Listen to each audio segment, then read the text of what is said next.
Hey everyone, it's Stephanie, and you are tuned into the review of Married at First Sight Season 8, Episode 11. Before I get started, don't forget to click the subscribe button and click the little bell for the notification so you can be the first to find out when I post these videos. So, let's just jump into it because last night's episode there was a lot to unpack. So let's just kick it off. We're going to kick it off with AJ and Stephanie. So if you guys recall, when I first started the season, I think I did one of the first videos with my husband.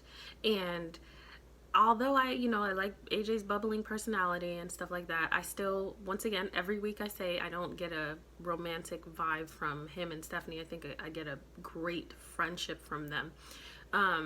But like non-romantic. But in that video, I had said that although AJ presents well and he's fun, I compared him to a serial killer in the sense of his charm and his ability to kind of snap at any moment, and his need for control, and how the lack of control is often, and I like crime things I watch, so that's why, but we'll often see that they are closer to getting caught when they start to be messy, and it's showing a lack of control. So the lack of control demonstrates almost a breakdown. That's why I compared AJ to a serial killer, and last night reminded me why I did that. So we see the episode where throughout the episode, Dr. Jessica comes in and she meets with them and she talks about their communication style. Automatically, AJ is not happy about that. He is like defensive. What's wrong with our communication style? He even says something very smug like, I wonder what they're going to pull out. They can only pull out what you've done, okay? There's only so much editing you can do. So she shows maybe 3 examples of how they communicate very effectively, and then she shows the times when he snaps and he goes from 0 to 100, and we watch Stephanie kind of shut down a little bit, just like almost like survival mode, and he is so defensive. He does not take anything in, and man, I wish I was the expert on that show, because that would have been the time to challenge him. You could see Dr. Jessica is clearly like, okay, he's not getting it. Like, he's taking 0 accountability, but I would have just wanted her to push a little bit more. He is basically saying it has nothing to do with the marriage. Hello, everything has to do with marriage when you're in a marriage, okay? It may not, even if you have something going on that has nothing to do with your spouse deals with it because you guys are married. So whatever, but the thing is, his snapping has to do with her. He's snapping at her. He's snapping in relation to something that has to do with the two of them, or some task they have to do, or something he doesn't want to do, or something he wants to control. So the lack of awareness that you can't say it's external of the marriage is just, it's dumbfounding. And we find Dr. Jessica kind of try to push it and tell him, but doesn't really get through. And I would have just loved to just challenge him and say, like, no, this isn't good. And you're in a marriage, therefore what's going on in the marriage is whatever's going on in your life. It's not external of the marriage, because she is now dealing with your lack of being able to communicate effectively in those moments. So when we get there, Dr. Jessica tries to talk to Stephanie. Hey, Stephanie, I see you kind of shutting down. I see you don't really say much, essentially. What's that about? He jumps in for her. And that was another moment where I was like, oh my God, what I would have said. And you see, he's kind of over talking Dr. Jessica in a way.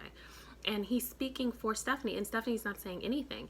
In that moment would have been the perfect time to say, okay, let's pause. I'm asking Stephanie a question because I want to know her, which is 100% what I've done. And I've had to do that. I've had to mediate in many a terrible session between couples, and many a very erratic sessions during family sessions. I mean, the stuff gets ugly, guys, but you learn to mediate it. And that would have been the perfect time to say, okay, pause. I want to hear from Stephanie. I'm asking her how she feels, but you're answering for her. Is this a dynamic that happens in your relationship? Do you have a voice? Why aren't you talking? These are the things that she needs to ask. She should have tried a little bit harder to get Stephanie heard, because I wanted that so much for her, and she shut down. That's her survival mode. She doesn't really know what to do. She doesn't want to make the situation any worse. And she also doesn't know him. Like, last night it just dawned on me. Like, Stephanie may shut down because of historical things in her past. She may shut down because she doesn't want to make him more mad. But she also may shut down because realistically, 32 days ago, or whatever it is at this point, she didn't know this man. So in my mind, I'm looking at someone who clearly has a temper. As a woman, I would think, I really don't know him. I don't know him well enough to say, oh, he would never become violent. I have to err on the side of caution. So beyond survival mode, she just doesn't know him well enough to trust him. And at this point, when she sees him become so erratic and so angry, I wouldn't trust him because I don't know what you're capable of, because you got upset about this very minute thing. So I really wanted so differently for that session. It was perfect that she had, because a lot of times, and I think we could all use that, if we had a replay of what we actually said and did, it would be jarring, because sometimes when you're in it, you don't see it. So I love that basically she set the tone basically with, here, let me show you. And he just made a bunch of excuses. It would have been the perfect time to say, regardless of whatever, here's what we're looking at, and it doesn't look good. He blamed the production. He blamed the demands of filming. Listen, this is season 8. You're not the only one who's been filmed. You're not the only one has the demands of production. You're not the only one who's dealt with this. Yet you seem to be the one that's the most erratic and blaming it on production. I mean, I've heard things over the years, but minimally. But I've never seen a castmate snap so much, like in plain sight, with production, and kind of blame it on them and stuff like that. So he's not taking responsibility. He has a very short fuse. I don't know what that's from. I read you guys' comments, and a lot of people have a lot of thoughts about where that could be from. The reality is we don't know. We don't know if it's a brain issue. We don't know if it's just him and a short fuse because maybe his family had a short fuse. We have no idea, but we do know that it's not healthy for this relationship. So towards the end, because he snaps at Stephanie again, dropping her off to the airport, and if I were her, I would have been happy to go. She basically says, we're going to have a conversation when I get back. Steph did not have a good conversation with him. She sugarcoated the mess out of that conversation because she was scared. She was scared to really say, here's what you do. Here's how that makes me feel. Here's my boundary. Here's what can't happen again. It was, and that lets you know the state of their relationship and the state of her discomfort, which is very high, because she said a lot of we's when it really should have just been you. Like, you have a short fuse. You make me feel uncomfortable. You're very erratic. Like, sometimes in conversations you can say we, or you'll be taught to use I statements. This is how I feel, and from my perspective, not to kind of point the finger. There are times where you need to point the finger. Okay, this is one of those times. You're acting crazy. You need to stop it. You need to not yell at me. You need to respect me. You need to find a more effective way to communicate than snap. All of these things she couldn't do. And he presents very well. I don't know if he's in sales. He might be, but he should be, because of course he says, yeah, I was thinking about it, and you're right, I shouldn't have done X, Y, Z. And it's just, God, I rolled my eyes at that, because nothing's going to change. And she really didn't hold him accountable like she should have been. I think she just wanted to get the uncomfortable conversation over with, and it's okay. They're both satiated for now, but it's short-lived. I don't watch the previews, like I say, because I don't want it to distract the reviews. But whatever happens in the next coming weeks, this is not the last that we have seen of AJ and his temper tantrums. So that's AJ and Stephanie. Not much has changed for me in terms of how I feel about them, because I feel like they have such a strong friendship and they're on the same page, which is why they seem to be working out. I still don't necessarily get a long-term vibe from them because I don't necessarily see a romantic chemistry. So I stick to that still. They might stay together at the end of this, but I don't see long-term for them. So that is AJ and Stephanie. Next we have Will and Jasmine. Will and Jasmine. Okay, guys. So we've been going back and forth a lot with Will and Jasmine, and a lot of people beat Jasmine up about how she is and her demands, and people think she's entitled and spoiled and nagging, all these things. Okay, Last week I had mentioned that Will concerned me with his very petty 6.8 because it's the way that he went about it, and if you want to pull out a calculator, how he just really didn't recognize the cues of how to continue a romantic relationship. And I still stand by that, because this week she did what he should have done. I don't think the situations are similar, but I'll elaborate. So they're talking about, and they still have a good time. Overall, they have a good time. They get along great in terms of, like, they have similarities and they're both kind of sarcastic. They're goofy together. You can see that if it wasn't the pressure of this show, they might, like, just be cool friends. They have a pretty decent dynamic.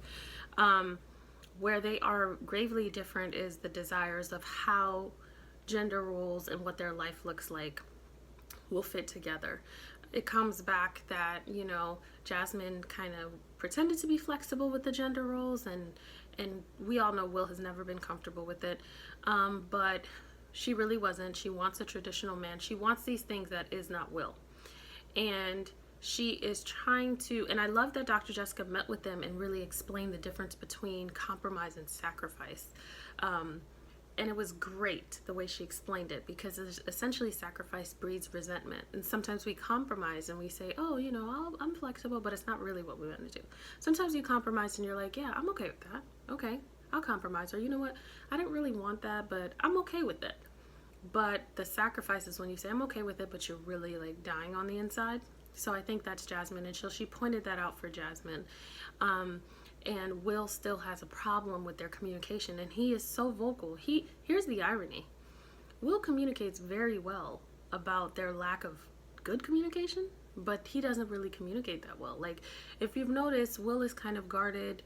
Will is a little bit short. He's a little bit stoic. I mean, he's funny in a sarcastic, dark humor type of way. He's not overly communicative. He's not, where I see Jasmine trying in terms of she reaches out to him. She's very playful in, like, a physical way, kind of just putting out cues. He doesn't really do that. You don't really know. And his words don't add up with his actions. Towards the end of the episode, he said something like, if I had to choose her now, I would, or I think we're going strong based on now. But then I don't believe that to be true. And his interactions with her don't resonate with that type of statement. So that's a concern for me. One of the biggies that happened with them last night is that he was talking about wanting to eventually coach and coach basketball, and his passion for kids and what he wants life to look like. So she does not respond well. Jasmine basically says, you don't make money from that. Essentially, her focus is, how do we sustain a family and have this future that, in my mind, comes from having money and stability. And so she basically pisses on his dream. And he is completely turned off by that. And I will agree, he handled it wrong. He spoke to his friends, and his friends kind of validated how he felt. And, oh man, if she doesn't support your passions, and maybe that's not who you need to be with, and so on and so forth. I completely agree. Jasmine handled that wrong. She should have at least listened. She doesn't have to buy into it. Like, there's some stuff that your spouse wants to do that you don't have to love, or you may not get. She doesn't have to buy into it. She, at this point, because it's so early in their relationship, she just has to listen and, oh, okay. Because you're learning him. He's really passionate about kids. He is passionate about basketball. He eventually wants to do that. How can we make that work with the goals that we have? Because they have some commonalities. They're both big on family, both want children, etc. But the way she went about it was very curt, and I don't think she understands that. It was terrible the way she went about it. But it took me back to last week when I said, hey, he just needs to be supportive, because sometimes your spouse wants to do stuff and it's like a joke and it's not going to happen, but you say, sure. Like, hey, your man walks in, because I said last week that women are conditioned to have to be supportive, but men are not given the same remark. I mean, logically they are, but subconsciously it's support your man, support your man, support your man. If he wants to go and try out for the NBA at 5'8", you support him, you buy him new sneakers. But that we don't get the same conditioning and the same messaging as a woman. And so he fell flat, and I wanted him to rise up a little bit. Give her that point two. Not because he was lying about it, but because really point two, like, what is your point in being petty of last week? This is the moment where she should have supported it regardless. She may not like it. She may not have to understand it, but she should have supported because it's something that he was passionate about. So where I think we want to beat up Jasmine so much, they both actually do very similar things. Because here was a week where she could have said, oh, okay, I didn't know you were wanting to do basketball. That's interesting. That's my like go-to. If you hear me say that's interesting, chances are I'm not. If you meet me in person and I'm like, oh, that's interesting, chances are I'm not into it. But but I'm being nice. So I'm like, that is interesting. I didn't know that. That would have been the moment for her to pull a that's interesting. I didn't know that you really like basketball. When she's doing the math in her head, she could have done that and let him have his room to just share his passion with her, because that doesn't have to be decided right now. Life changes quickly. They can figure out how to do both. Now he's defending something he's passionate about. He doesn't feel supportive, and that's just not good for either spouse. But they both fall short in similar ways, because where he could have stepped it up for her a little bit, he didn't do it. So they both are kind of, offensive. What made me have I don't know if I have more patience for Jasmine this week, but what made me just think about it, I guess I put my therapist hat back on and stopped watching as just a viewer, because usually I'm yelling at the TV. I was thinking, in our minds, we see it and we're like, it's so wrong that she responded that way. But sometimes I tell a lot of, I've been saying this a lot to people that I've been doing sessions with, you can only give what you have, and people can only give you what they have. And so she doesn't know clearly anything about being a good wife that's not traditional. Because even in this episode, she says, because she brings up the number thing again, and she said, I cook for him and I clean. And she really doesn't get that there's some areas that she's lacking that are more important than the cooking and cleaning. And for your spouse, supporting and good communication is way more important than that. So I was just looking at her and I was thinking, she really doesn't know. Traditionally for her, and what she has seen and what she wants to mimic is something that Will is not. And she really doesn't know any other way. If you grew up with a family who was very non-traditional, then a traditional setup might be weird for you, even though it seems normal to most. But for you, it might be weird. It might be I don't know how to really deal with this. She doesn't necessarily know. And so that's where I am a little more forgiving, just from a perspective of looking at her through a human lens. Not in my random Stephanie lens, but my human lens, where I'm just looking at her as a person and trying to figure out what is it about her that is not getting what we so obviously see. But if she grew up in a home that was very traditional, and she watched her father do XYZ, and money equals security, and you make money through these very traditional values, then being with someone who wants to throw caution to the wind and take risks is very scary, and it's something that she doesn't know. And for him, same way with her, being with someone who isn't willing to be risky might be uncomfortable for him. Whereas a lot of people might think, oh, traditional, it makes sense. He might be very successful in having taken risks, so he doesn't understand how not to. So if we just pull back, and we can do this with ourselves, why we do what we do, what have we seen, what are we mimicking, what makes sense to us, and make it make sense. Doesn't mean that you can't change and evolve and be flexible and be open, but make it make sense. Then I had a little more patience for her yesterday. I definitely 100% think she handled it the wrong way. But they both handled each other the wrong way, to be honest. So I'm really not, at this point, I'm not even on a team, because I know we have teams. Team Will, Team Jasmine. I'm not on a team. I'm really on a team of what's best for the both of them. Ideally, I would want it to be long and lifelong and love, because that's what I'm excited about. But it has to work for the both of them. They both have to do better. There's always, there might be someone who's overtly wrong, but usually, especially when it's so jarring, at least to me, there's some work that needs to be done on both ends. So that is Will and Jasmine. We shall see. I don't think they're done. But I don't know. We definitely need to see some more gold stars. Otherwise, there'll be more lows than highs. And then, it won't work out. So that's Jasmine and Will. Next we have Keith and Kristine. So the interesting thing about Keith and Kristine is Keith is making strides. Let's be real. Keith is like a zygote. He is younger than an infant in terms of what Kristine would expect and what you'd ideally want as a married man. And he's just been coddled. I mean, we kind of know this about Keith, but what I love seeing about Keith is that he's flexible.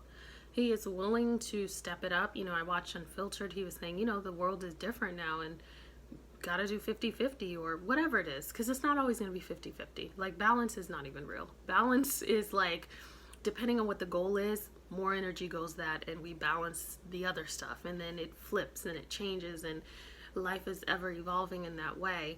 But Keith is pretty flexible. Where we saw a hint of immaturity from Keith is where he says he wants kids right now.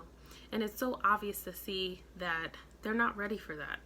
And Kristine is the voice of reason and somewhat more mature in him saying, no, we have to kind of accomplish certain things, and we have to, make sure that we're ready. And I definitely think there's a time to be ready, but I think that there's no perfect time to be ready. So for her, where I saw her being a little unflexible or inflexible, is that there's all these things that has to be done, and she's not really giving room for, I'm not ready yet, we're not ready yet, but there has to be some sort of compromise, because she's thinking like 5 years away, he's thinking right now, and there's no conversation about it. And I think that they can come to a good median where, if not 5 years, then maybe 3 years or whatever. But it can't just not be, we're not ready and that's it, and we're not having this conversation and I need to do XYZ.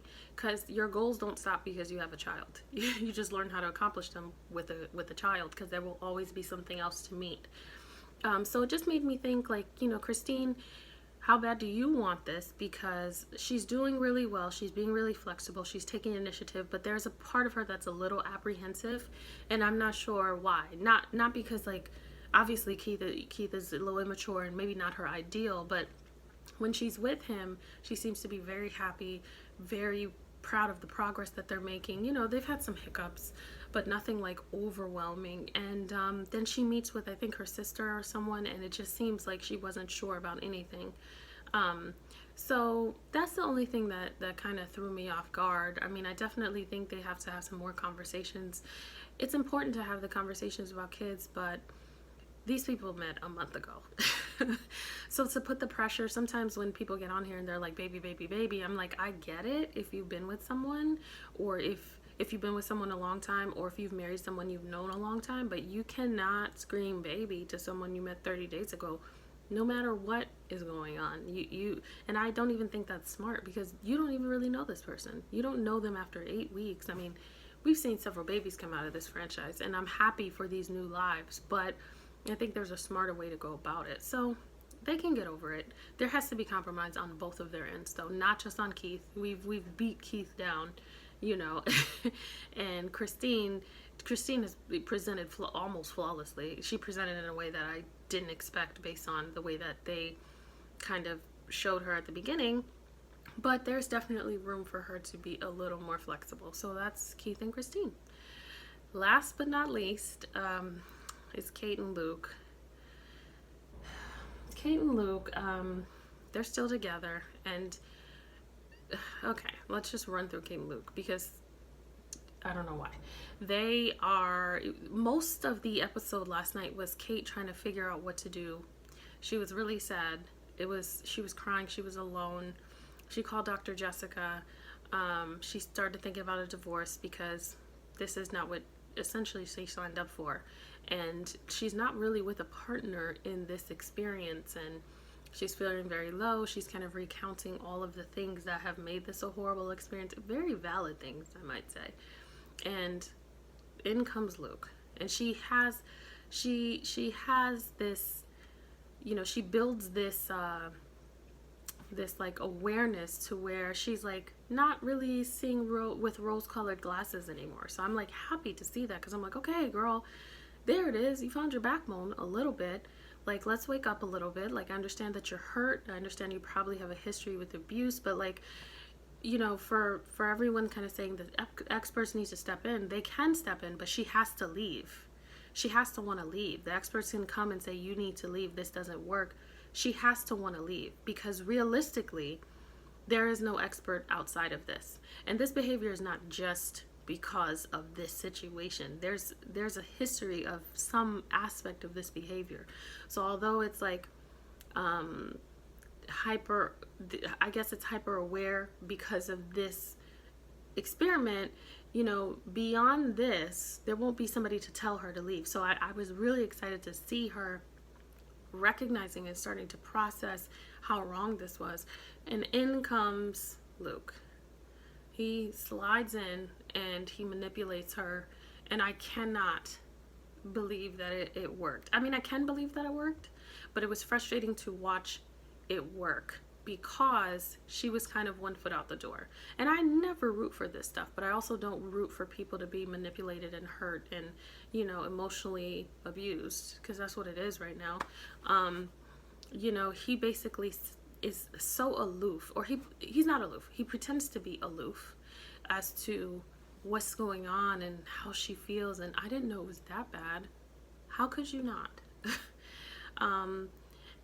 And he basically says he wants to keep trying, and he doesn't want a divorce. And that's what she needs to hear, because she's so desperate that all she needs is just a morsel of validate, like a mustard seed of validation from him, and she will stay, and he knows that. He even goes as far as saying, there are some things that you do that I find attractive. What? And if you don't find me attractive, and here's the thing, I think on the flip side mostly, and now I'm generalizing, but it's my personal opinion, this is my personal opinion, I think that there's a tendency for a woman to build up attraction for a man. Like, we've all had that friend who's like, oh, he's not that great, but I'll go on a date with him, and then she builds this like love and affection and attraction to him. I feel like for some reason men can do that. It doesn't always work in the other way around. I think because men are so, physically, visually stimulated, that there isn't much room when they're straight up just not attracted to you. Usually they don't develop it like women can develop. We can see past, we can love, he treats me so well. Men don't do that. They're more physical than that. They're more like very basic. Yes or no? So when he says that there are other things, I'm like, what other things? And is that going to sustain continuing the sham of a situation, because I won't call it a marriage, and keeping her where it is? I looked at him on the bed because he always looks like such a snake oil salesman, and I was just like, what is he getting out of this?